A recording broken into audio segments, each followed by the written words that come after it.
Encore une belle journée dans le bourbier, le soleil est magnifique et les petits yeux chantent. Non, je déconne, ça pue la merde, tout se barre en couille. À Maurice pisse de suite, puis qu'un barjot de Brienne qui est devenu inquisiteur est venu lui coller la pression. Et à nous au passage, comme si on allait rejoindre son camp du bien. Y a pas de bien dans ce putain d'enfer, juste des variantes de mal. On a vu Miranda, une autre édile dont on a besoin de l'aide. Ça tombe bien, elle aussi elle a besoin d'aide. Si on se lie à son oncle, elle accepte de faire front avec Amael contre Pontos. Encore des arrangements de bourgeasse locale, putain de merde. Je déteste ça. D'autant que celui qui s'occupe de ça est à moitié cané. S'arrêter sur le bord de la route dans le bourbier, c'est une connerie. Mais c'est pas comme si on avait le choix. Fort qui se tient plus en selle. Pendant le repos, ça dégueule de bons sentiments. Et je suis bien content de pas y assister longtemps. On repart, et en arrivant à la tenure, on entend des bruits de combat. L'oncle de Miranda se fait attaquer par des soldats et des chevaliers forestiers. Va falloir se bouger le cul pour les sortir de là. Un chevalier se barre en enlevant une bonne femme. Un vrai cliché. Évidemment, bon comme je suis, je vais m'occuper de lui avec Eudes, et les autres chargent par derrière les soldats ennemis. C'est un carnage. Pris sur deux fronts, les assaillants ne font pas le poids. Et moi j'ai chopé le ravisseur et je l'ai ramené vivant. Ouais, ça m'arrive des fois. Mais on avait besoin de réponse, et je suis pas con. Enfin pas trop. Garland s'est fait salement planter en essayant de sauver Forkis. Il lui reste pas longtemps vu la blessure. Forkis a décidé d'utiliser son pouvoir pour sauver son père. C'est le serpent qui se mord la queue, parce que du coup maintenant, c'est Forkis qui est au bord de la mort. Sa magie l'a presque tué. Tout ça pour sauver son père. Ça me viendrait pas à l'esprit. Mais ils ont l'air de s'apprécier, donc j'imagine que ça doit être normal, du coup. Enfin bref. Tout ça pour découvrir que l'oncle de Miranda, c'est Marcus. Mon ancien mentor que je croyais mort dans la bataille contre l'Arlequin. Le passé nous rattrape toujours. Je pense pas que celui-là ira non plus avec Nestor. Va falloir que je m'occupe de ce con. J'ai pas autant mangé dans la gueule pour qu'il décide de faire une autre connerie qui va tout faire foirer.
Non, vraiment. L'attente est en train de me tuer, Marcus. Tu vois, Alig qui a les mains accrochées au barreau de l'espèce de cellule dans laquelle vous êtes enfermé. Il fait très sombre. Vous voyez quand même quelques lumières vacillantes. Il doit y avoir des torches pas loin, mais vous pouvez même pas voir où elles sont accrochées. C'est très humide, l'air est étouffant. Pourtant, il est pas chaud. Il fait même plutôt froid. Il y a une sorte de brise d'ailleurs qui traverse l'espace ici et parfois arrive jusqu'à vous. Et il est en train de regarder entre les barreaux, Alig. Tu sais, Marcus, j'ai entendu des trucs bizarres dans les geôles avant qu'ils nous transfèrent ici. Des fois, il y en a qui sortent des geôles et ils reviennent pas. En tout cas, c'est ce qu'on m'a dit.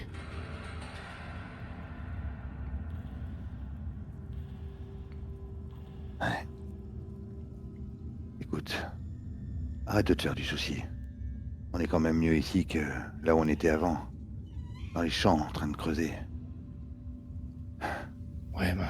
Quand ils vont venir nous chercher, on essaiera de comprendre ce qui se passe, ce qu'ils veulent de nous. S'ils nous gardent en vie, il y a bien une raison. Ouais, enfin, en attendant... le doute m'inquiète. Je préférais encore croupir des mois dans les geôles où on était juste avant. Ce transfert-là, il me rassure vraiment pas. C'est pas normal, Marcus. Je m'attendais à ce que... il y ait une rançon de payer ou quelque chose comme ça. Mais là... Vu le temps qui est passé, je pense que plus personne sait qu'on est vivant. Faut s'attendre à tout.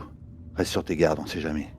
Et si on a la moindre occasion, on tentera le tout pour le tout. Attends, chut, chut, chut. J'entends un truc. Attends.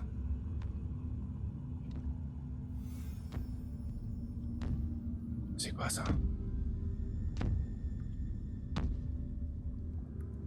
Attends, je crois qu'il y a quelqu'un. Je crois qu'il vient de nous chercher. Non, c'est pas des soldats. Écoute bien. Ok. Et tu commences à entendre, toi aussi, une conversation. Mais tu comprends pas tout. Tu comprends seulement certaines phrases, parfois, entends dans l'oreille. Entends une voix de femme d'abord. On se connaît, je vous ai vu il y a quelques années déjà. Comment m'avez-vous appelé? Et il y a Alec qui se tourne vers toi. Ça a l'air d'être 2 personnes. Ils sont là pour nous, c'est sûr. Chut. Non. Ils discutent entre eux, je sais pas. Elle a pas l'air... Elle a pas l'air méchante, là. Écoute. T'en sais rien. Pas discret, putain. Attendez, calmez-vous, tout va bien, d'accord? Non! Qu'est-ce que vous m'avez fait? Père! Père! Non! C'est quoi ce bordel? Ils sont en train de s'engueuler ou quoi? J'en sais rien. On dirait qu'ils vont se battre. Non mais... c'est bizarre. Attends, qu'est-ce que... Il se passe quoi, là? Il se passe quoi, bordel? C'est vraiment pas normal, là, Marcus. Putain, ça va cramer. Tu entends? Quoi? Tu sens cette odeur? Cramé? Et t'entends toujours cette voix de femme. Il faut qu'on sorte d'ici. Vous êtes fous? Qu'est-ce que vous m'avez fait? Eleanor, c'est vous? Eleanor! Nous devons sortir d'ici tout de suite, s'il vous plaît. Il faut qu'on sorte d'ici tout de suite. Et tu vois Ali qui vient vers toi. Non mais c'est pas normal, là. Même pour eux, c'est pas normal. Non. Faut qu'on appelle. À l'aide! À l'aide! À l'aide! Aidez-nous! Il y a quelqu'un! Et vous entendez... Ouvrez-nous! Tu entends? Et lui aussi, Alig, un cri. Ah! Ah!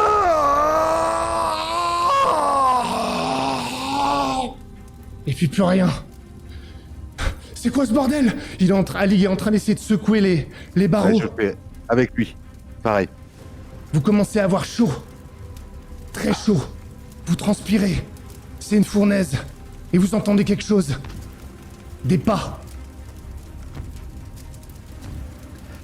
Aidez-nous! Nous laissez pas là! S'il vous plaît! Qui que vous soyez! Et là, Aidez-nous! une forme émerge des flammes qui ont commencé à lécher les parois. Il est gigantesque, mais difforme, entièrement brûlé. Sa peau est rougie, un monstre. Il arrive juste devant les barreaux. Qu'est-ce que tu fais? Alig tombe par terre tellement il est surpris. Je recule de... Moi aussi je suis surpris, mais je recule lentement. 2 mètres. J'attends de voir ce qu'il fait. Laissez-nous pas ici. On va cramer. Reculez. Aidez-nous, donnez-nous une chance. Reculez. Je recule, je dois tirer à Ligue. Et tu vois qu'il il saisit les barreaux.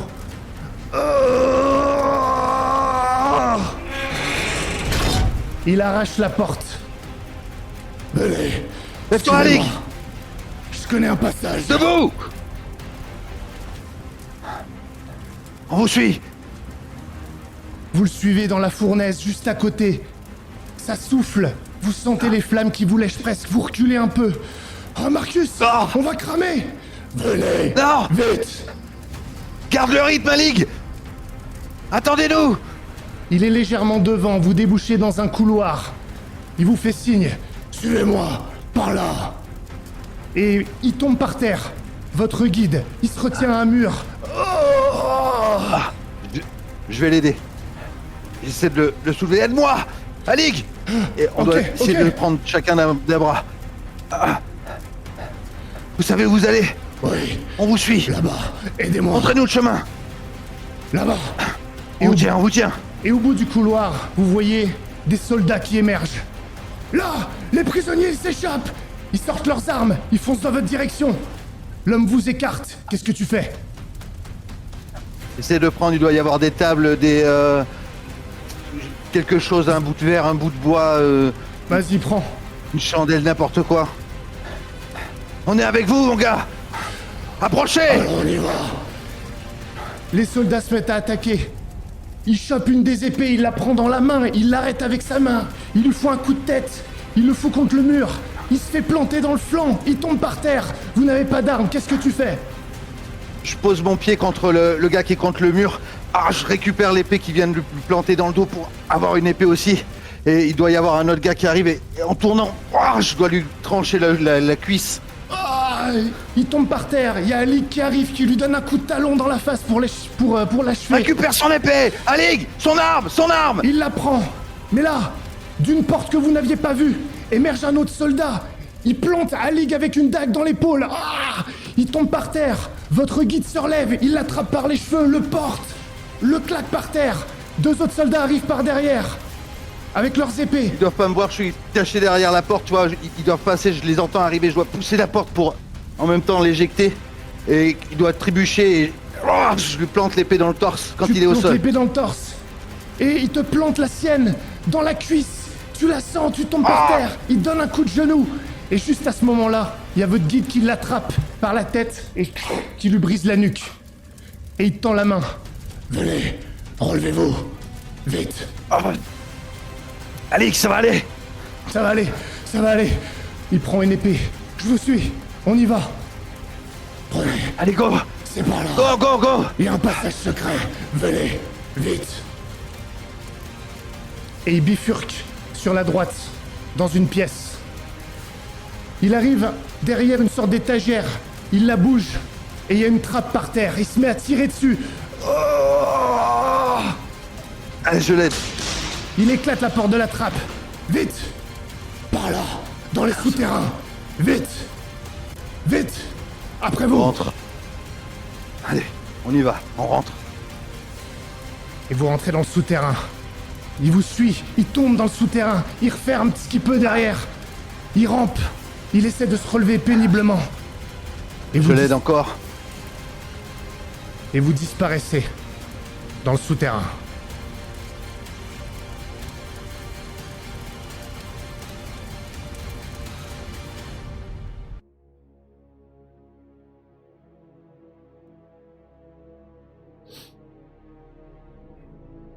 Marcus, tu es dehors. Le crépuscule, d'ordinaire si beau et apaisant, s'écoule à ruisseau d'or comme un flot de sang sur le corps des trois braves tombés.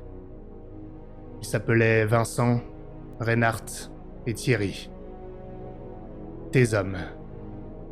Vincent t'avait suivi en Colchide dès le début, ou presque. Il avait rencontré sa femme à Bourbeville. D'ailleurs, tu l'avais charrié sur le fait qu'il avait dû aller jusque dans cette ville pourrie pour trouver une femme qui pourrait le supporter. Reinhardt et Thierry, eux, t'avaient rejoint après la première année, avec femme et enfants. Tu contemples leurs corps immobiles tandis que leur famille les pleure, leur femme t'accordant parfois un regard, celui de la perte. Une lueur de reproche brille dans les yeux de Marie. L'incompréhension affaisse les traits de Berthe. Le désespoir fait trembler les lèvres de Johanna. Ils n'étaient pas que tes hommes. Ils étaient tes amis. Tes frères. Qu'est-ce que tu ressens à ce moment-là? Je dois être au-dessus des corps. Il doit y avoir un espace entre moi et les autres hommes. Peut-être que les femmes sont à proximité aussi. Je ne pleure pas. Je reste interdit, reste concentré. Je sens le regard lourd des épouses sur moi, attendant une réaction, quelque chose, une décision. Puis je tourne la tête vers Marie, je pense, personne de qui j'étais le plus proche. Marie, sa mort sera pas vaine. Il a fait ce qu'il fallait pour nous protéger, pour vous protéger. Mais les temps calmes sont finis. Les temps de paix, les temps... Ce n'est que le commencement. Il t'avait suivi jusqu'ici, dès le début par loyauté. Il pensait avoir une vie paisible. Il l'a eu un temps. On pense. Mais regarde où ça l'a mené.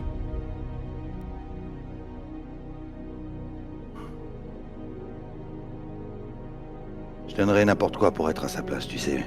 Le faire revenir. Mais c'est pas le cas. C'est lui qui est là. Et c'est grâce à lui, si on est encore debout. C'est grâce à eux.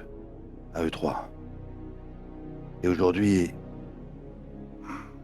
Je dois relever la tête et peut-être que Eleanor ou Argel doivent être quelque part par là. Est-ce qu'ils sont... Ils étaient dans la maison pour s'occuper de Garland. Ouais. En revanche, quand tu regardes en arrière, Argel vient de sortir pour laisser de l'espace justement à ceux qui appliquent les soins. Ça commence à être un petit peu bondé. Et Argel, quand tu arrives, ça fait déjà quelques secondes que tu regardes Marcus, les corps et les femmes qui sont en train de pleurer. Tu es sorti là il y a 30 secondes, 1 minute. Je vous laisse donc. Je me retourne,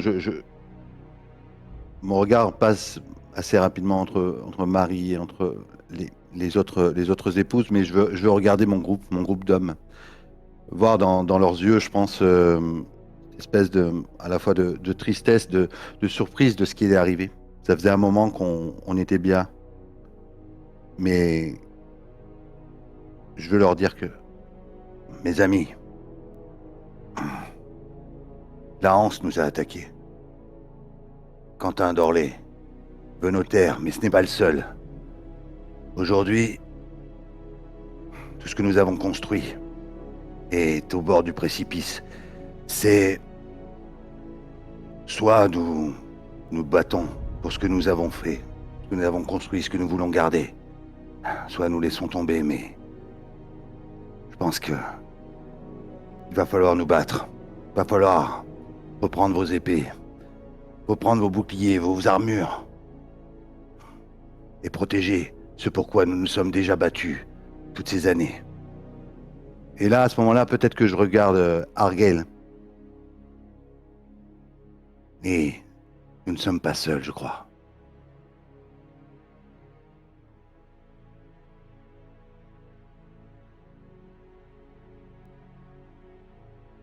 Pendant qu'il dit ça, moi je regarde un peu les morts, je mets des petits coups pour voir si ça bouge ou pas. T'interviens pas ? Pas pour le moment, non. Très bien. Il y a... C'est son moment avec ses hommes, j'ai pas... Ouais, j'ai bien compris. Il y a Roland qui se détache un peu du groupe, il a regardé un peu les autres, et il s'approche de toi, Marcus. Capitaine, t'as suivi jusqu'ici pour trouver de la paix, comme l'a dit Marie. Et on l'a trouvé. Et c'est grâce à toi. Alors s'il faut se battre pour cette paix, c'est pas comme si on l'avait pas déjà fait. Alors moi et les hommes, on sera derrière toi, capitaine. Et il te donne une tape sur l'épaule et il passe pour aller parler à Marie et aux autres. Et il y a chacun de tes hommes qui se détache, qui vient te voir et soit ils te font un signe de tête, soit ils te donnent une tape aussi. Rien de plus. Et ils passent chacun à leur tour. Pour montrer que... Tu vas peut-être murmurer leur nom, tu sais, sans que le son sorte.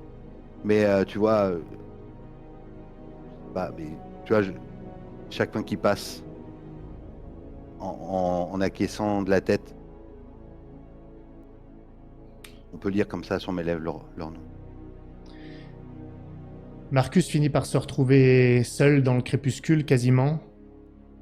Argyle, tu le vois maintenant seul. Si vous voulez vous parler, c'est le moment. Moi, je vais aller vers toi.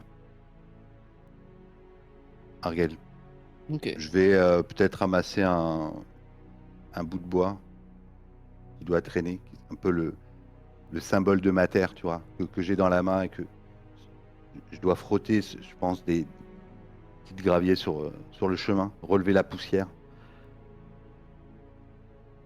en marchant la tête un peu baissée, mais en sachant exactement où je vais, parce que ma terre, je la connais.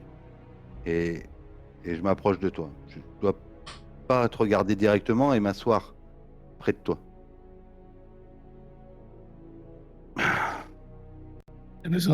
T'as besoin d'une canne maintenant, papy? Toujours aussi rigolo. Argel, c'est bon de te savoir en vie. Je suis quand même un peu triste de t'avoir retrouvé dans ces circonstances.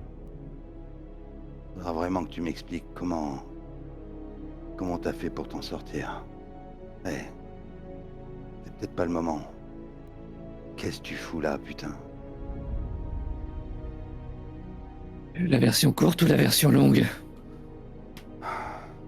Bon, Ouais. on va faire la courte.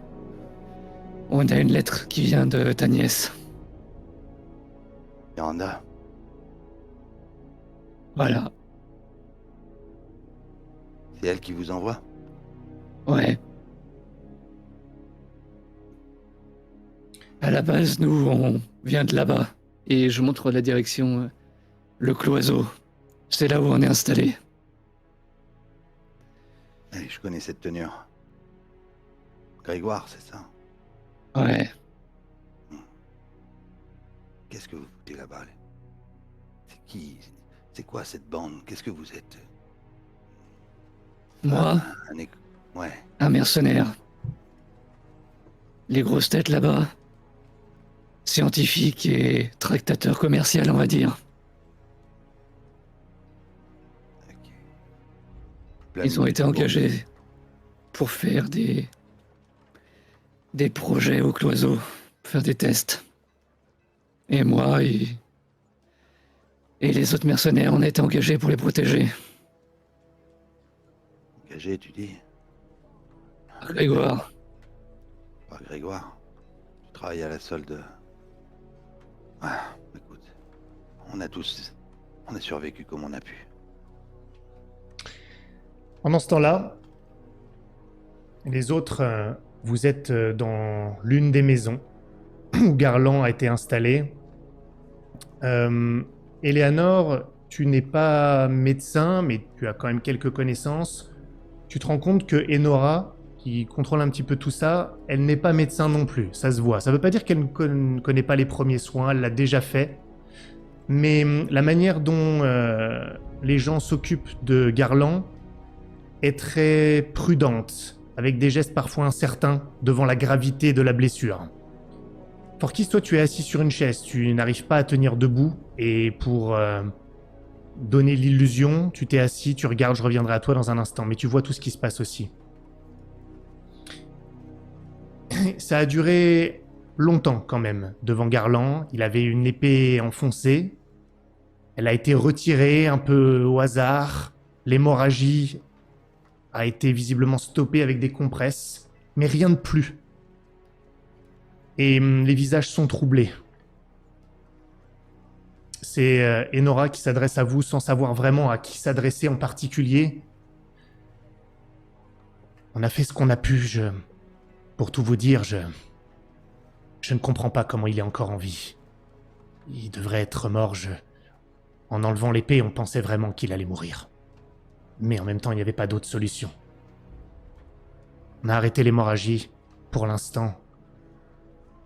Il va bientôt faire nuit. Maintenant, il faut voir s'il passe la nuit ou pas. On peut rien faire de plus. On pourra se poser d'autres questions demain matin.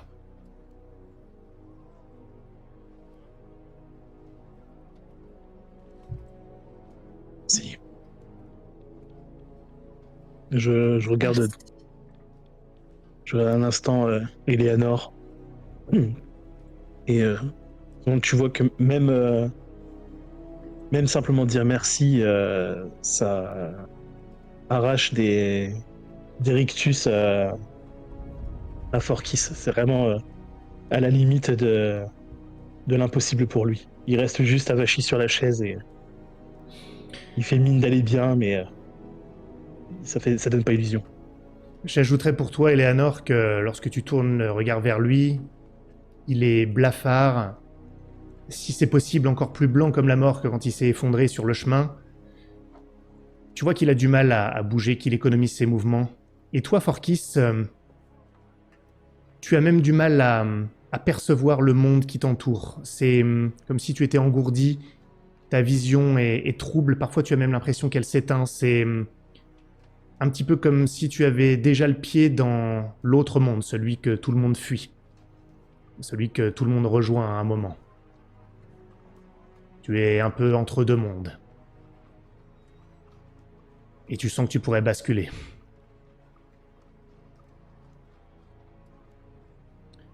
Moi, je vais du coup m'adresser à Enora.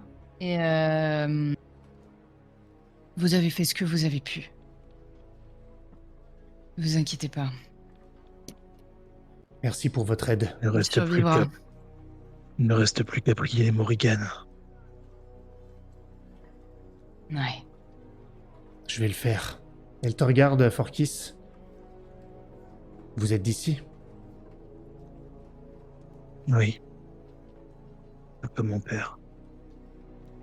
Elle a un regard pour Garland. Quel clan?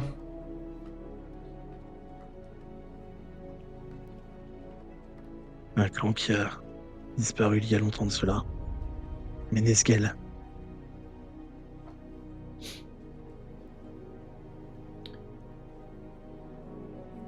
Eh bien, vous nous avez aidés. Vous êtes les bienvenus, qui que vous soyez. On va faire en sorte de prendre soin de lui. Elle donne quelques consignes aux gens qui sont là. Des femmes principalement, les hommes étant équipés à l'extérieur. Elle leur parle. Venez. Nous avons à parler. Avec moi, avec mon mari. Je ne pense pas que vous soyez là par hasard. Même si je remercie les Morrigan qu'elle vous ait envoyé jusqu'ici.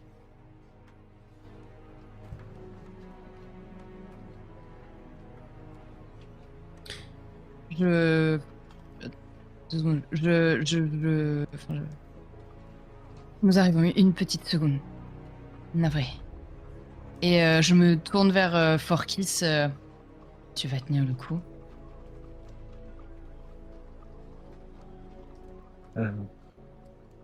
J'en sais rien. J'ai jamais été comme ça.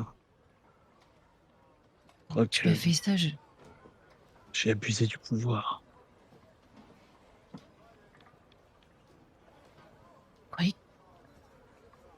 Je croyais que tu ne pouvais prendre que les blessures, que les maladies, pas.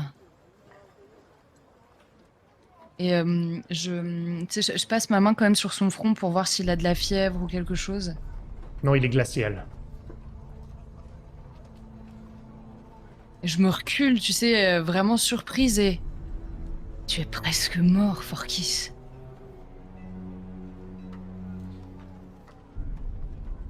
Et je pense qu'au moment où je dis ça, j'ai la vision d'Elias en tête.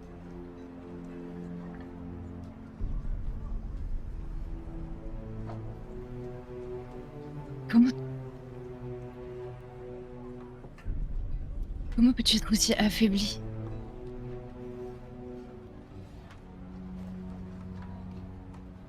Mal que j'ai réussi à avaler en mon père, il était plus noir, plus insidieux que les autres. C'est comme si j'avais tenté d'avaler la mort elle-même. Tu allais mal avant, pourquoi t'es-tu jeté dans la bataille?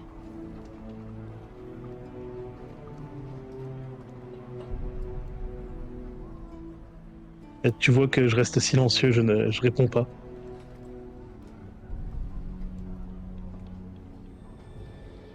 Juste, je te regarde.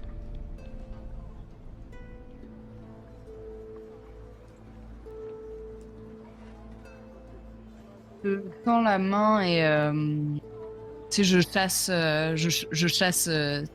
ce dialogue d'un geste et je te tends la main pour que tu la prennes. Ils nous attendent.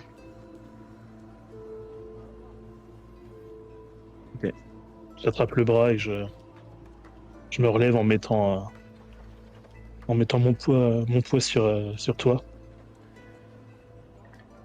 T'as presque la sensation que les doigts qui se resserrent sur ton bras sont presque effilés. T'as vraiment l'impression que c'est pas squelettique, mais vraiment c'est très fin et sans aucune force.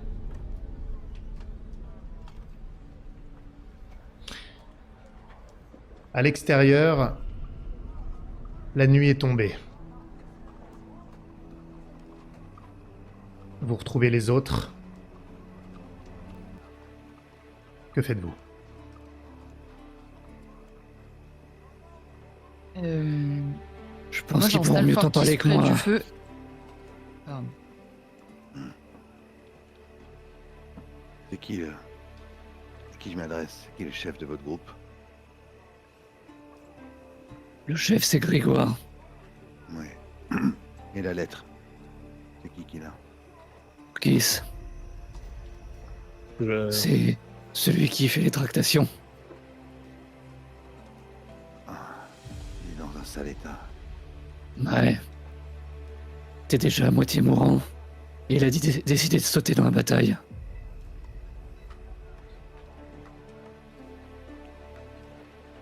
Je vais me lever, aller à votre rencontre. Je vois que Éléonore, que tu dois porter Forkis, tu vois, enfin, il s'appuie sur toi.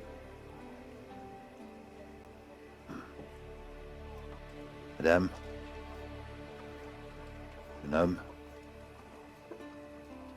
installez-vous, asseyez-vous. Restez pas là comme ça.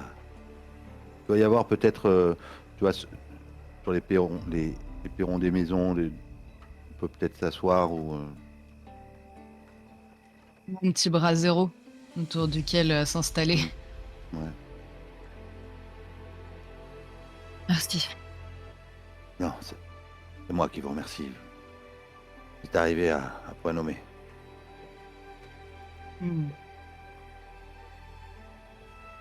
De Alors, la chance. Moi, j'y crois pas vraiment. Argel ici me disait que c'était Miranda qui vous aviez envoyé. Oui, c'est ça, monsieur Duguay-Clark. Et je tends une main tremblante à l'intérieur de mon poisson pour aller chercher la lettre et te l'attendre.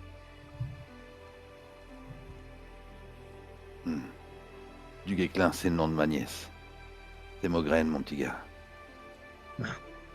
Mais c'est pas grave. Je dois sourire. Bon. Tu me donnes la lettre? J'ai pas entendu, excuse-moi. Ouais, je te donne la lettre.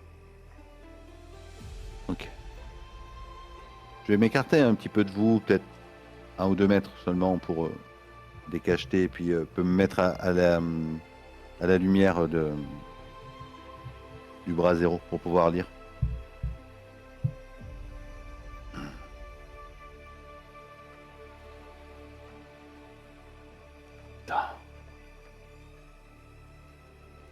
Vous me voyez tiquer à certains moments et puis souffler.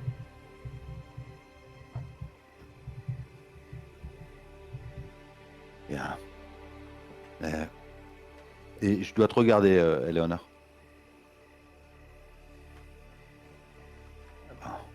Pour info, personne s'est Vas-y, présenté dis-moi. hein, en ce moment, à part Forkis et Ah et oui, Argel. oui, mais justement, je regarde la fille.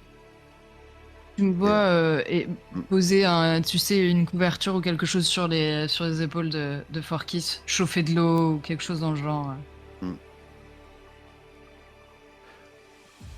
Peut-être que je marchais en lisant. Tu vois, ça a pris sans doute un certain temps.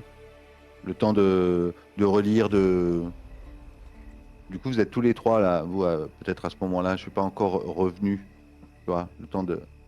Je vous laisse des fois si vous voulez dire un truc avant que je revienne. Est-ce que vous voulez vous parler entre vous avant qu'ils reviennent ou pas? Ça peut être non, hein. C'est vraiment...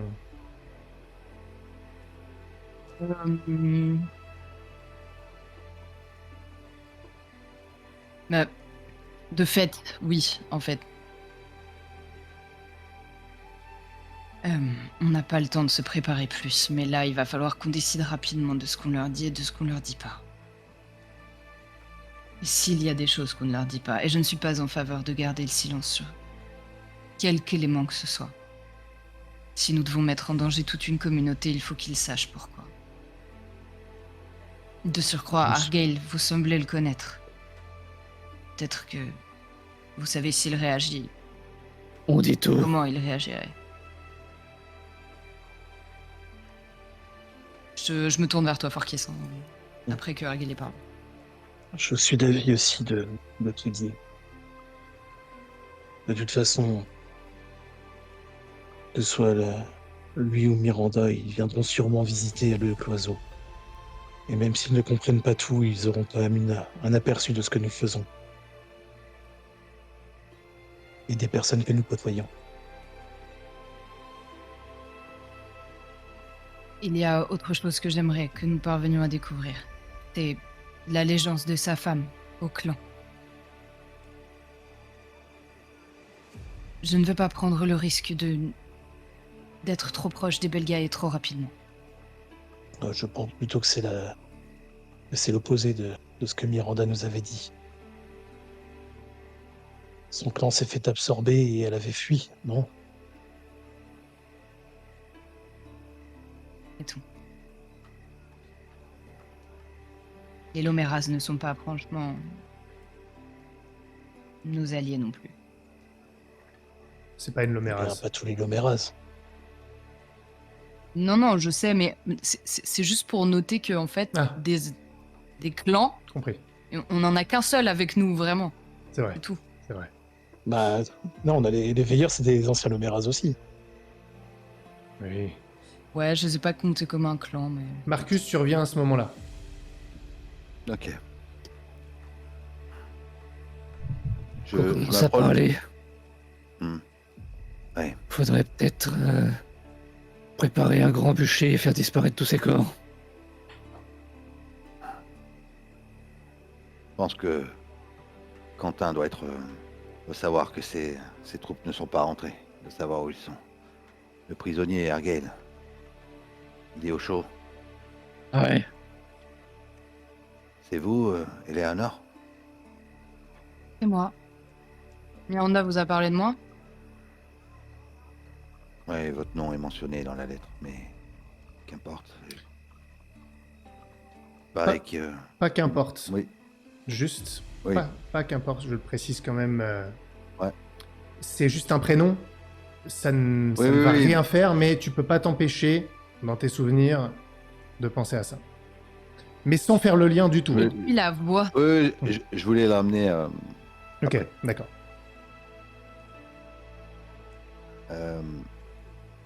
Bon, a priori, il y aurait des choses intéressantes au cloiseau que vous préparez. Ce serait intéressant qu'on aille y jeter un œil. Mais putain, Quentin doit être dans une sacrée merde. C'est du foutre un sacré bordel.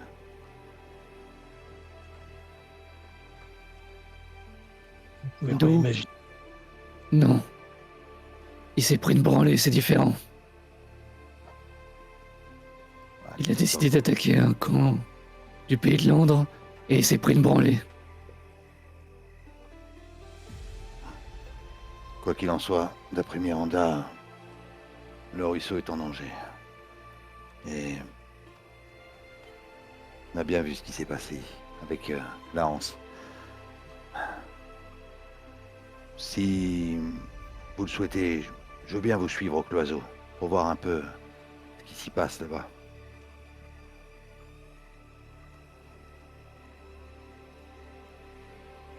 On pourra Moi, demander à je... certains mercenaires de venir renforcer ici au cas où Quentin a l'idée de revenir. Les mercenaires, vous dites? Je regarde Argyle en disant ça. Je les trierai sur le volet. Vous en avez combien là-bas? Une trentaine. Et c'est des Dalmériens, c'est des soldats. Anciens soldats et pas tous. Et pas forcément d'Almérien. Pharésiens aussi. Pareil. Ah. Qu'est-ce que t'es allé fabriquer, Argyle? Non. J'avais le choix entre mourir ou les suivre. Ils avaient gagné la bataille et j'étais tout seul.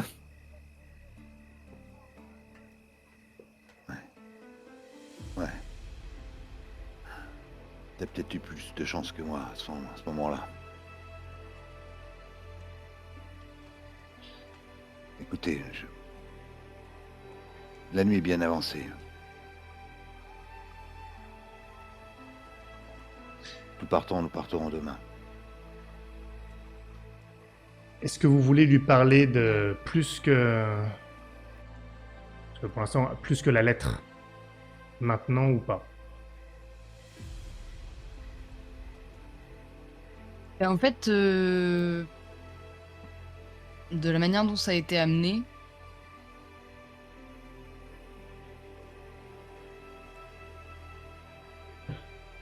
nous n'avons pas vraiment expliqué à Miranda ce sur quoi nous travaillons au cloison.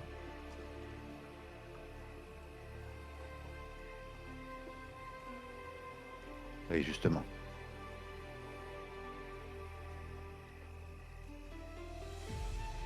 Il y a la partie visible de l'iceberg. Moi et un ancien collaborateur, nous travaillons sur un système d'irrigation et d'engrais pour les cultures. Et il y a 2 autres projets. L'un financier, principalement, parce que nous manquons d'argent et que nous en recherchons. L'autre purement scientifique. Commandé, bien entendu.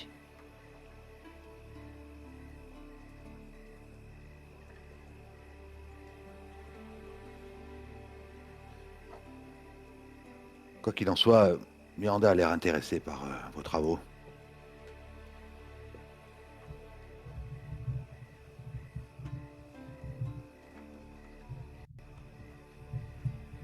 Oh.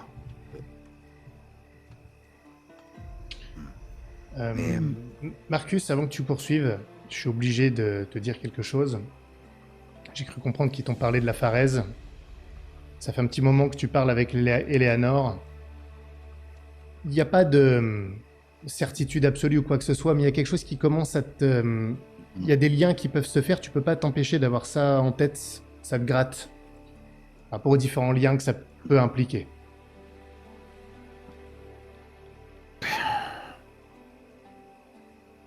En fait, Vous êtes d'où, Pardon. vous? Tous les 4, enfin... Le petit, là, j'ai l'impression qu'il est d'ici, mais... Argyle, a priori, a été sauvé par des Pharésiens, et... Vous venez d'où, Léonore? je suis née dans le Bourbier. Mais j'ai passé ma vie à Carnandras. C'est là-bas que je les ai rencontrés. Dans des Vous étiez à circonstances. Carnandras, Des vous dites? Ah. Votre voix me disait quelque chose. Votre prénom. Je Allez. me souviens vraiment pas vous avoir croisé. J'étais dans les geôles de Carnandras quand ça a brûlé. Et...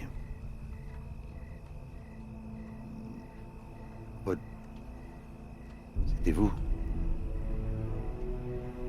Dites-moi. Je me penche un peu vers toi. Quand il dit ça, je me tends, moi. Même si j'ai pas de force, j'essaie de faire un mouvement. C'était vous qui... meniez ces expériences. À quel moment étiez-vous dans les geôles? Il y a eu un incendie. Quel j'ai été geôle? sauvé. C'est... Je me suis échappé avec une personne. Je ne connais pas son nom. Il y a eu un incendie, nous sommes échappés par les souterrains. Je l'ai entendu, je vous ai entendu. Eleanor, c'était vous.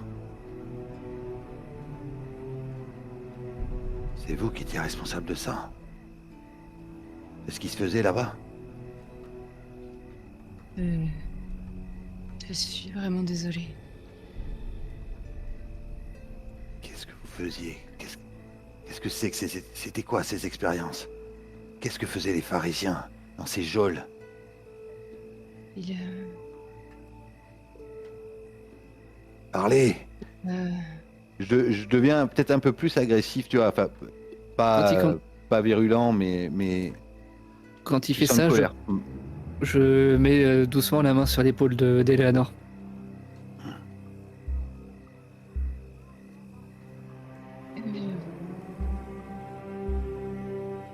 Il y avait un protocole d'expérimentation lancé par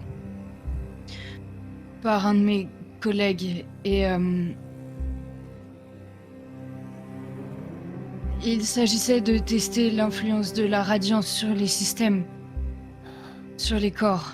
Et je ne travaillais pas originellement sur ce projet parce que je n'étais pas pleinement alchimiste, j'étais avant tout ingénieur et... Foutaise. Vous avez participé pleinement à l'avènement de monstres. C'est clairement des monstres qui sont sortis de là-bas. Qu'y serait passé si cette personne ne m'avait pas sauvé, s'il n'y avait pas eu cet incendie? Et elle aussi serait passée. C'est justement parce qu'elle s'y est opposée que nous avons dû la sauver et la sortir de là-bas. Ne me défends pas, Forky. Il a raison, je suis coupable. Je l'ignorais à l'époque. J'avais rencontré celui qui vous a sauvé des années auparavant.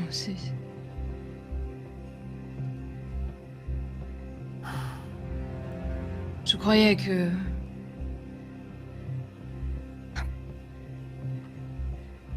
Je ne croyais à rien. Je ne savais rien. Je n'ai pas posé de questions. Je me fichais de savoir. Je pensais que nous étions dans le droit chemin. Il n'y Le avait que droit chemin. Colbert qui... Vous les voyez, ces pauvres hommes? Le droit chemin, vous dites? C'est comme ça que les pharisiens traitent les prisonniers. Non, Marcus. C'est comme ça que l'archevêque traite les gens. C'est pas pareil.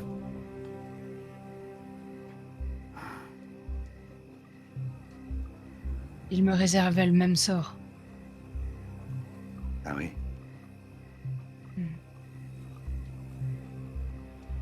Vous avez Il m'a dû mettre enfermé, moi sacrément en aussi. colère, oui.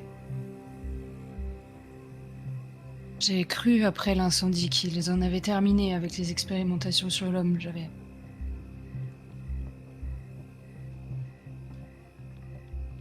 J'ai été retiré de ce programme et dès que j'ai découvert... Mais bien sûr que non, il n'aurait pas renoncé. Faire de ces hommes des machines, bien trop profitables, vous ne vous rendez pas compte. Colbert n'était plus un homme, c'était un monstre de chair et Non, tellement non. d'avantages au combat. Ce n'était pas un monstre. C'est lui qui m'a sauvé. Il a sauvé mon ami. C'est grâce à lui si on s'en est sorti. Et moi, je l'ai laissé. J'avais pas le choix. Je l'ai laissé aux mains des pharisiens. Ah, chaque jour, j'y repense. Vous l'avez créé, Ils ne et l'ont moi, pas... je l'ai laissé mourir peut-être. Il a vécu. Ah oui.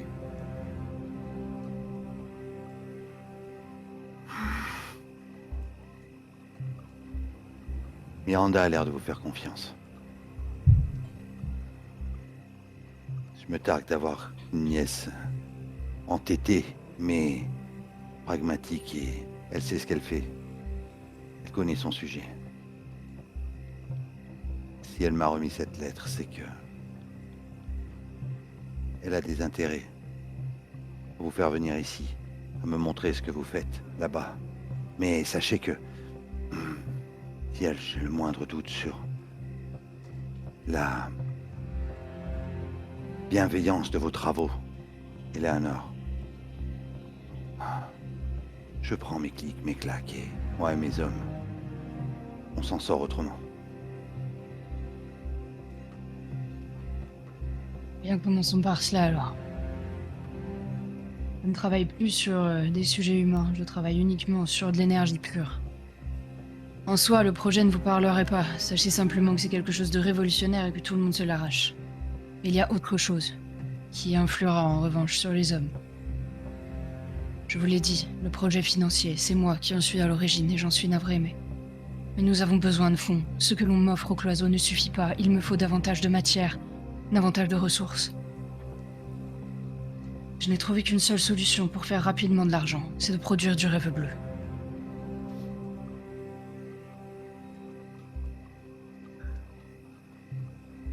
Je ne peux pas vous le cacher. Non, non, attendez. Du rêve bleu. Vous savez, la merde que ça a mis à Bleu Argent, Et qu'est-ce que vous en faites? Vous le revendez? Pour Aux l'instant, nous n'en enfants, produisons aux pas. hommes, aux femmes? C'est ça, vous venez chez moi, très bien, vous me sauvez la vie, vous sauvez les hommes, mais... qu'est-ce que vous m'apportez? Vous savez le mal que ça a fait, cette chose-là. Ça a détruit presque ma famille, ma fille. Les amis que j'avais à Bleu Argent, certains ont perdu leurs enfants, leurs époux. J'ai perdu mon beau-fils à cause de ça. Ma femme a été malheureuse à cause de ça. Ma fille. Pas ma femme, ma fille. Et là, vous... Écoutez, je vais faire le trajet avec vous, parce que ma nièce me le demande et que c'est quand même grâce à elle que nous pouvons prospérer ici. Aujourd'hui, j'ai besoin d'alliés, mais ce que vous me proposez, ça n'a pas l'air de rentrer dans mes prérogatives, je n'aime pas ça. Je vous le cache pas, Eleanor. Argyle, Forkis, c'est temps pour moi de me retirer d'y songer. Demain matin, nous y verrons plus clair. Je me souviens plus, il y a eu les trois. T'as explosé les trois trucs que tu voulais faire ou seulement deux? Ouais, les trois. Ok.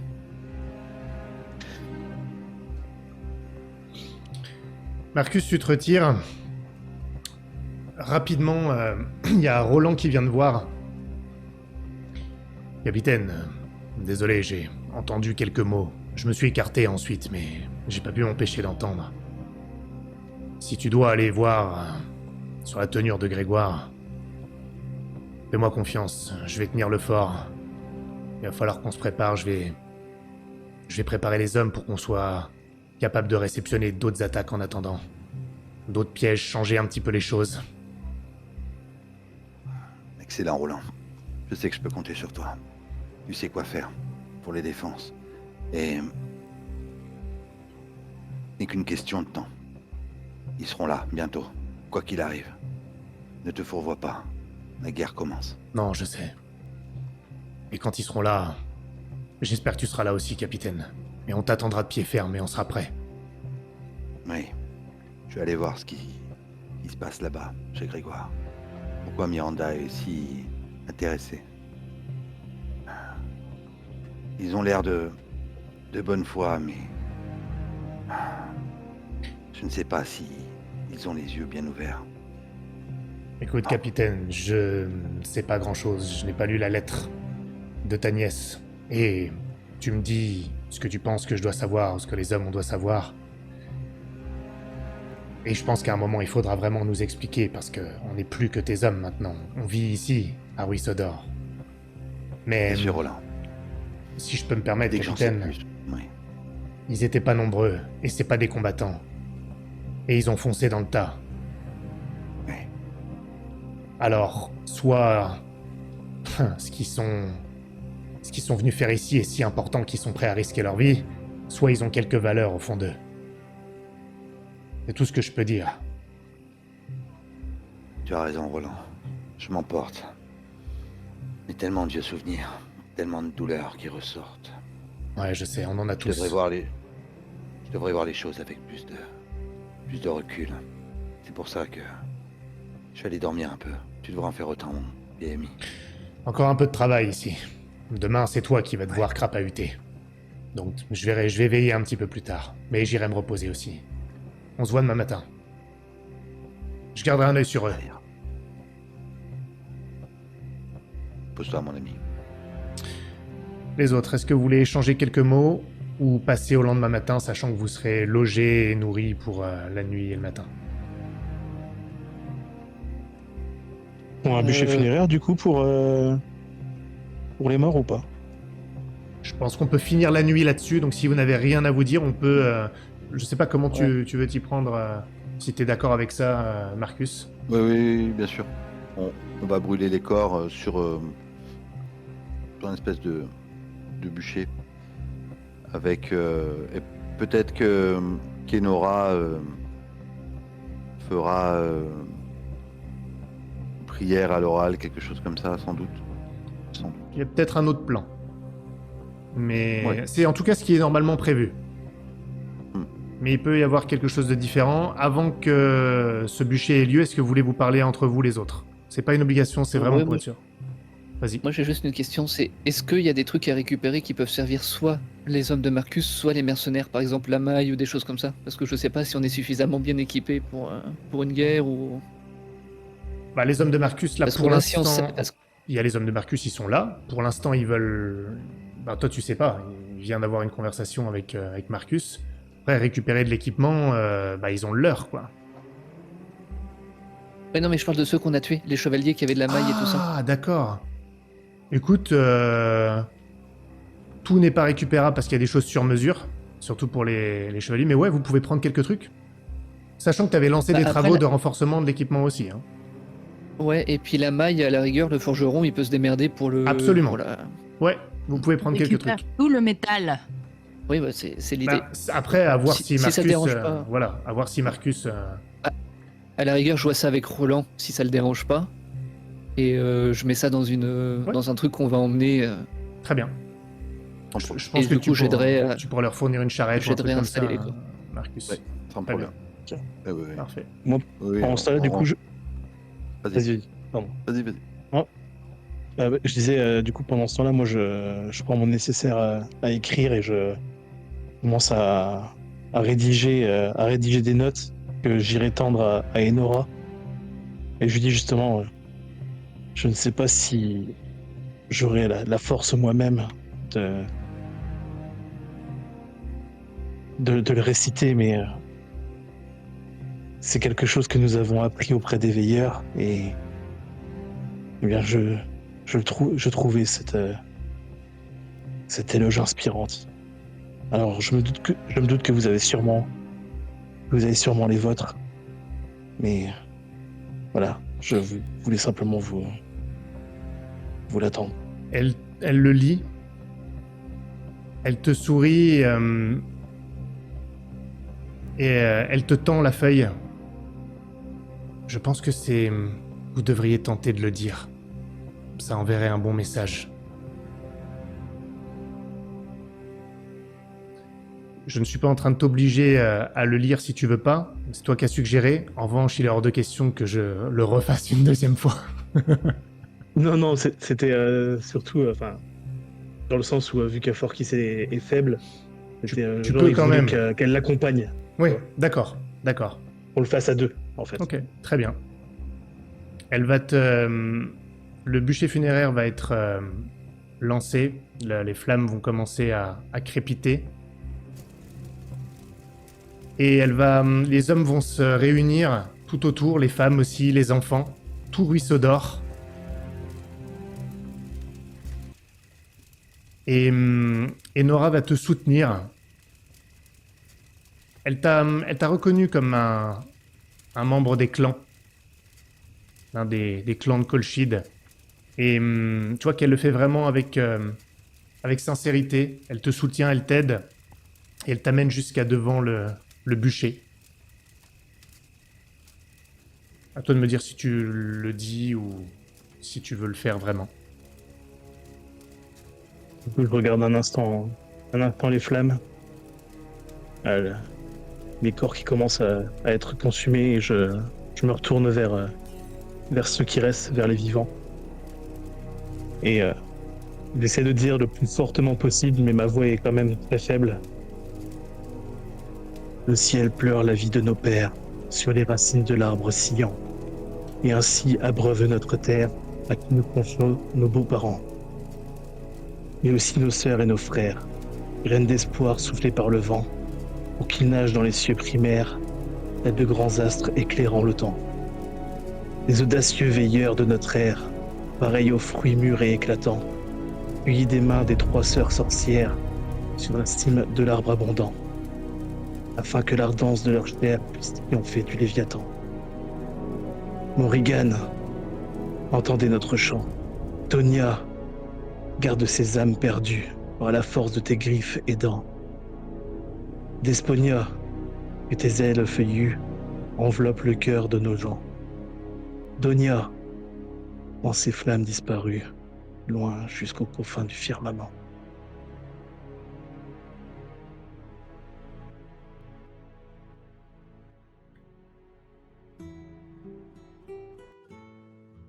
Le lendemain matin, vous êtes tous prêts. Une charrette a été mise à disposition avec des chevaux pour emmener tout le nécessaire. Le nécessaire implique l'équipement que vous avez eu le droit de prélever sur les assaillants. Et cela implique aussi Garland qui est transporté sur la charrette. Et Nora l'ausculte comme elle peut une dernière fois. Elle lui pose une main sur le front, elle ferme les yeux, elle murmure une prière au Morrigan. Et elle se tourne vers toi, Forkis. Je ne peux vraiment rien faire pour le sauver. Je vais être honnête avec vous. Si rien n'est fait, je ne sais même pas si quelque chose est possible. Il doit avoir eu des blessures internes. Et je ne sais pas comment m'y prendre. Je n'ai pas les compétences et personne à Ruissodor ne les a. Il vous faut un médecin pour avoir une chance de le sauver. Sinon, il va mourir. Je suis désolé. Merci. Nous avons quelqu'un, un closeau qui pourra sûrement nous aider. Et pose une main sur son épaule, enfin sur l'épaule de Garland. J'ai confiance en lui. Il s'est toujours battu. Et il n'a jamais abandonné les siens.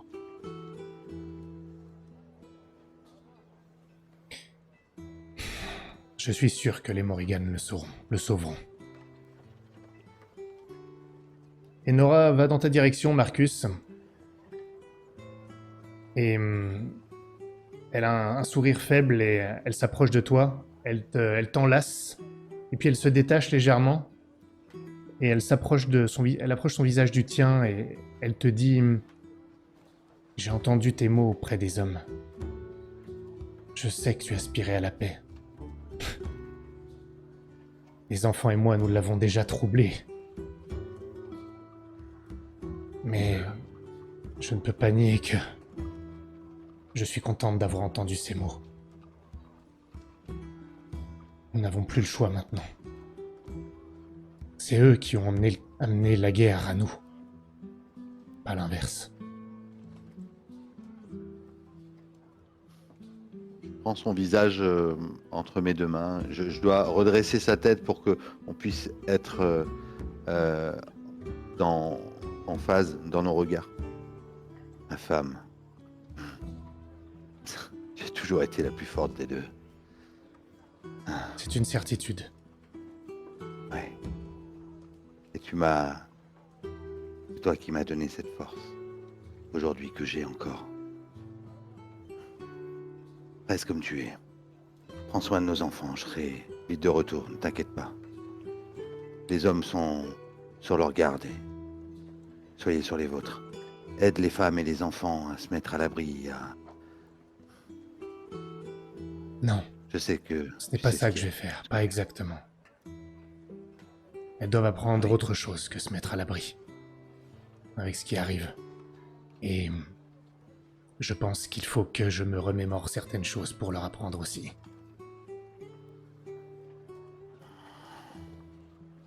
Je dois froncer un peu les sourcils. Je sais de quoi elle parle. J'ai toujours essayé d'avoir un peu de distance par rapport à ça, même si j'ai beaucoup de respect pour là d'où elle vient et j'ai toujours accepté ça. Si tu penses que c'est le mieux. Aujourd'hui, c'est toi qui vas nous mener. Je te laisse. Je serai de retour bientôt. Et comme l'a dit Roland, nous serons prêts, tous autant que nous sommes. Tes enfants viennent te voir. Maïwen et Elise, ils sont pas très expansifs. Ils sont jeunes, mais ils ont une forme de maturité du fait de l'environnement dans lequel ils sont nés, dans lequel ils ont vécu. Et ils s'approchent de toi et chacun d'entre eux te fait un câlin, mais c'est très contrôlé. C'est très affectueux, mais il y a une forme de gravité dans le câlin que ces enfants te donnent. Il n'y a pas de mots. Juste peut-être le petit qui dit « J'ai juste papa », mais rien de plus. Sa sœur le prend par l'épaule pour le consoler. Je vais faire quelque chose que j'ai pas vraiment l'habitude de faire. D'habitude, c'est déjà m'accroupir pour être à leur hauteur. Chose que je fais pas souvent. En tout cas, pas devant tout le monde. Et je vois qu'il est un peu triste et qu'il ose peut-être pas m'enlacer, mais moi, je vais le prendre par la taille et je vais le rapprocher. Et en même temps, sa grande sœur doit me regarder. Alors, je le prends et c'est elle que je regarde. Allez, viens. Viens. Elle s'approche, elle pose son front contre ton front, elle se repose dessus et elle te passe la main dans les cheveux. T'inquiète pas, papa. Ça ira pour nous. Et on sait que tu vas revenir. Lise, prends bien soin de ta maman et de ton petit frère.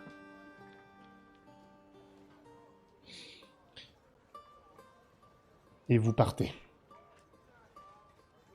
Il vous faut, je dirais, 2 bonnes heures pour arriver au cloison. Et toi, Marcus, lorsque tu arrives, tu es très surpris par toute l'activité que tu y vois. Tu es extrêmement surpris lorsque vous passez devant les systèmes d'irrigation qui ont été installés. Tu n'as jamais vu ça. Toi, tu as ruisseau d'or. Le cloison n'a pas ça. Et pourtant, l'eau a été ramenée. Les terres du cloison sont bien plus grandes que les tiennes, bien entendu.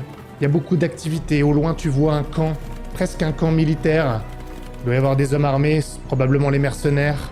Énormément d'activités, tout le monde sait faire. Tu es déjà venu là, tu es déjà passé devant.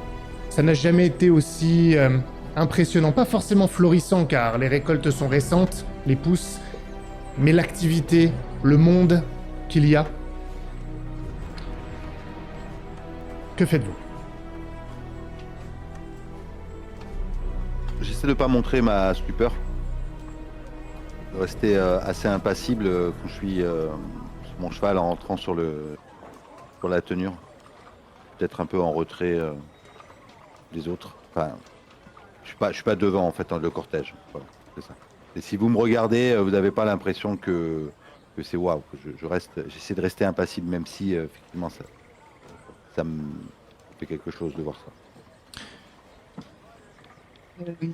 Moi, du coup, je pense que je vais galoper vers la maison principale où, tu sais, en appelant Davy. Tu vois. Je sais pas si je vois Alix, tu vois, qui passe à ce moment-là ou quelque chose dans le genre. Peut-être plutôt Quelqu'un Alix. qu'on connaît de nom. Ouais, Alix peut-être plutôt Alix, ouais. Ah, vous êtes de retour. Alix, est-ce que vous... Oui, mais nous avons des miades, mais Davy, la femme avec qui je suis venue, elle est là? Oui. Elle est partie déjà ou pas?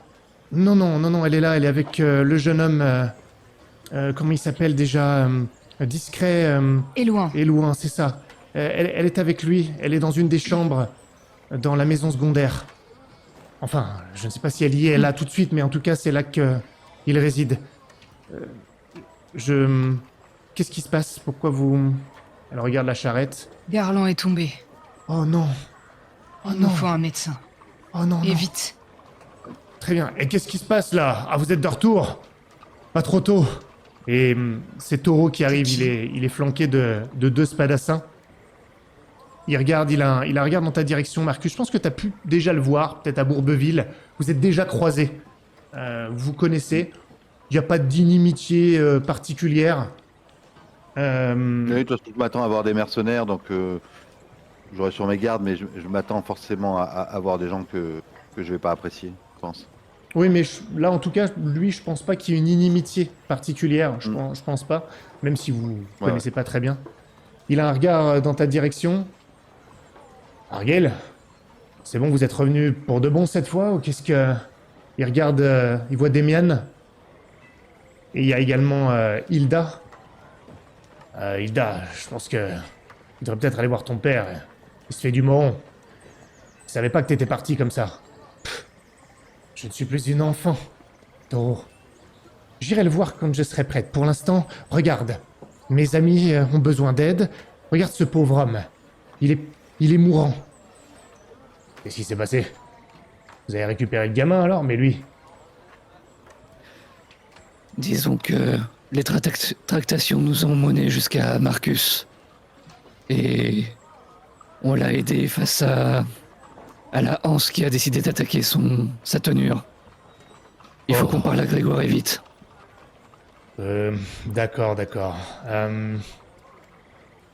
Bon, Faut que les hommes soient sur leur garde. je passerai le mot. Et certains des mercenaires, je les choisirai moi-même, mais il est probable qu'on reparte avec. Et tu vas repartir où? Au ruisseau d'or. Nous devons y poster des hommes pour les défendre si jamais ils se font de nouveau attaquer. Oh là, ça c'est pas sûr que... C'est pas sûr que ça aille à Grégoire là, si on doit se mêler à un Sauf qu'il n'y a combat. pas le choix. Bon, Amael a besoin d'aide, et c'est... Peu Attendez. importe, il faut qu'on voit Grégoire. bon. Et Davy. D'accord. Davy, quoi, Davy? On a besoin d'elle pour soigner Garland qui est blessé. Ok. T'étais blessé toi aussi, Argel. Comment tu te sens? Au retour du bourbier, on s'est vu, à peine vu. Excuse-moi de demander comment tu vas, bordel! Ça va. Bon. Il y a D'accord. plus urgent. D'accord. Aidez-moi, on va amener Garland chez Alix. Il faudrait peut-être que quelqu'un prévienne Béatrice. J'y vais. Qui a dit j'y vais? Porkis. C'est moi. Ah, ok. Dans son état. Elle va pas frapper un homme déjà à terre. Oui, alors, justement... Non mais est-ce que tu vas la trouver? C'est ça la vraie question. Oh, ça te dérange si un de tes hommes l'accompagne, il est pas en très bonne forme. Ah non, il fait signe. Il fait un signe à un des spadassins. Merci. Martin, accompagne-le. On se revoit après. Ouais, t'inquiète. Porkis, tu parles tout seul avec le spadassin? Quelqu'un d'autre l'accompagne ou pas? Parfait. Non, moi je veux aller chercher Davy. Qu'est-ce qu'on fait de Marcus? Non, mais il vient avec Parce moi, qu'il en est fait. là, En fait, assis, on va derrière. attendre Ah oui. à la maison moi, je principale, on va attendre Grégoire et après vous rejoignez. D'accord. Grégoire, il est pas encore là, il est en train j'apprends qu'il est en train d'inspecter un peu les plantations, le site, il va pas tarder à arriver. Vous attendez devant la maison. Je reviens à vous dans un court instant. Et je vais commencer par toi, Eleanor. Tu arrives dans la maison secondaire et en entrant, t'as pas besoin d'aller dans la chambre. Il y a une petite salle à manger et Davy est là. Elle s'est fait un plateau de fruits. Et elle est en train de manger les pieds sur la table.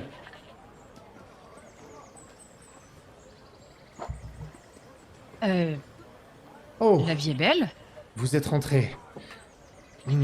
En tout cas, plus belle que dans le bourbier, dans le camp des Landriens. Cela va sans dire. Écoutez-vous. J'ai besoin de votre aide.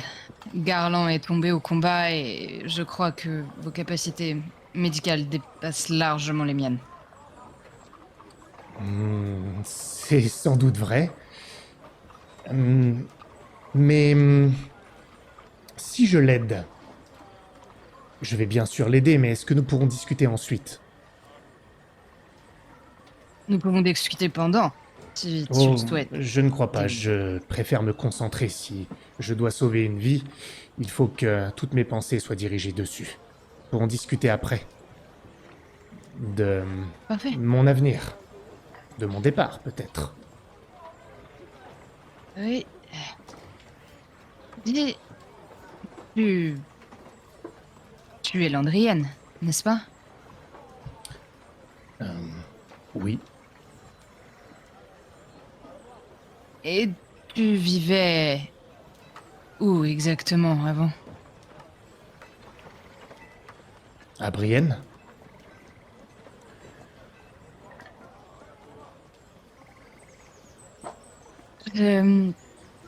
Tu connais un certain Montmorency? Oui. Je connais le prévôt. D'un peu trop près à mon goût. Oui. Disons que c'est à cause de lui que je me suis retrouvé dans le bourbier. Enfin, à cause de lui. Et d'un gang de Brienne. Et j'étais... Les visières brunes? Ou les arrimeurs? Les visières brunes. J'étais médecin. Enfin, médecin pour les visières brunes. Une femme telle que moi... Volontairement ou... Oui, une femme telle que moi ne peut pas vraiment exercer en tant que médecin, alors du moins pas officiellement. Et dernièrement, j'ai dû soigner un patient qui m'a apporté de nombreux problèmes. J'ai été récupéré par le prévôt. Qui était-ce? Le patient? Je vérifie, hein. Je crois qu'elle voit l'appréhension dans mes yeux. Un battleur. Armand, je crois.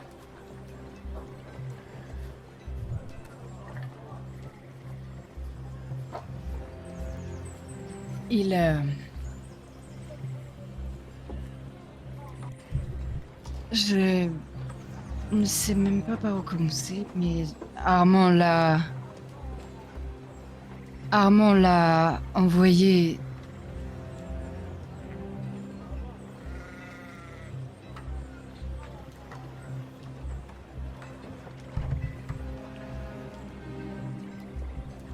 Armand l'a renvoyé jusqu'à nous. Et Montmorency est en ville. Ah, ça c'est une mauvaise nouvelle. Ça c'est une mauvaise nouvelle. Pas que pour toi, Kron. Oui, ça veut dire que je ne vais pas pouvoir m'éterniser ici. Parce que s'il remet la main sur moi... Tu ne pourras surtout pas passer par Bourbeville. Ça va rendre les choses Quoi beaucoup qu'il en plus soit. compliquées.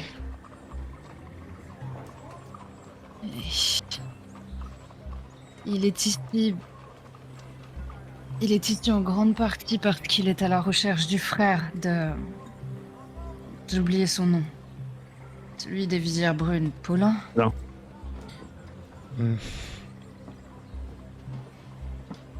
Je vois. Amaury serait ici en Colchide? Je me contente de lui sourire et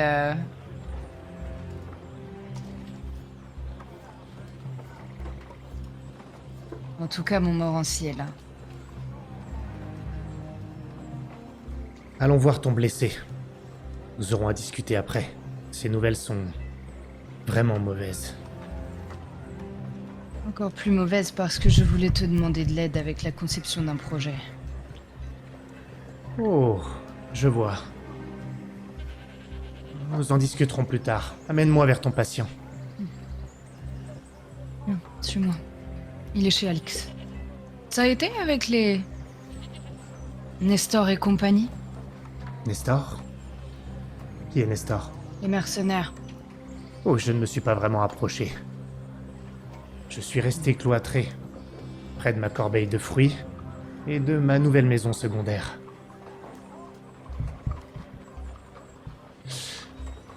Pendant ce temps-là, Forkis, tu arrives là où vivent Swazig et Béatrice. C'est une petite dépendance de la maison principale. Donc, tu passes à côté de Marcus et Argale qui attendent Grégoire. Tu rentres à l'intérieur. Et pour l'instant, tu ne la vois pas. Elle a une sorte de chambre et comme une petite cuisine, c'est même pas un salon. Mais la porte de la chambre a l'air ouverte. Je frappe avec ma canne à la porte, histoire qu'elle entende que je sois là. Béatrice, tu es là? Qui est-ce? C'est Forkis. Forkis? Vous êtes revenu? Et Garland est avec toi? Non, il est encore dehors.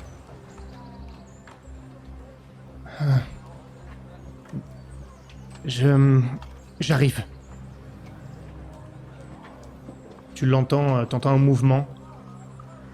Et elle ouvre la porte doucement. Et lorsque tu la vois, tu remarques qu'elle a le visage tuméfié.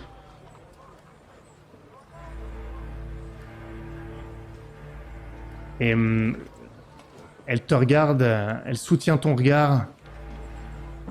Et tu vois qu'elle a les traits tirés, elle a des cernes. Et elle se donne une sorte de contenance, comme une madone. Amène-moi à mon mari, Forkis. Je dis à Martin de rester dehors. Et je lui dis avant, je dois te parler. Et elle voit que je regarde son visage, mais je lui montre un instant, je lui dis ça, on en parlera après. Garland est avec nous, mais il a été blessé en me protégeant d'un coup d'épée. Oh non. Non. Où est-il? Où est-il? Il va bien au moins, Forkis. Elle t'attrape. Et dis-moi, Forkis, dis-moi qu'il va bien. J'ai fait tout ce que je pouvais pour l'aider. Et je compte bien demander à Davy d'en faire de même, ainsi qu'à Alix. Il a survécu. Déjà plus d'une journée. C'est plutôt bon signe, mais il n'est pas encore sorti d'affaire.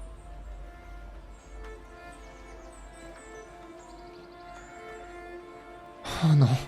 Oh non. Forkis. Non, je vais plutôt aller vers toi, Eleanor.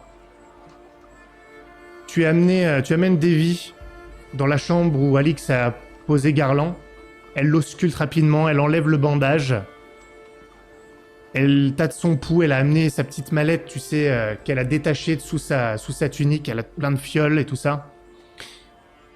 Et elle te regarde et elle te dit il va falloir que j'opère maintenant. Il doit y avoir une hémorragie interne. C'est urgent, vous avez trop attendu. Je dois m'y employer tout de suite. Bien fait. S'il vous plaît. Elle ne perd pas de temps. Elle désinfecte rapidement avec ce qu'elle a, de l'alcool. Elle dit « Je vais peut-être avoir besoin d'aide ou de plusieurs mains. » Et elle commence à ouvrir Dites-moi. Garland. Forkis, tu es avec Béatrice et il se passe quelque chose alors qu'elle te dit « Amène-moi voir Garland. Amène voir Garland. Je veux le voir, je veux voir mon mari. » Et tu te sens léger. Tu vois plus bien. Tu la vois trouble devant toi. Qu'est-ce que tu fais? Je me rattrape à elle. Qu'est-ce qui t'arrive, Forkis? Qu'est-ce qui t'arrive? Et tes yeux se révulsent. Et c'est le noir total.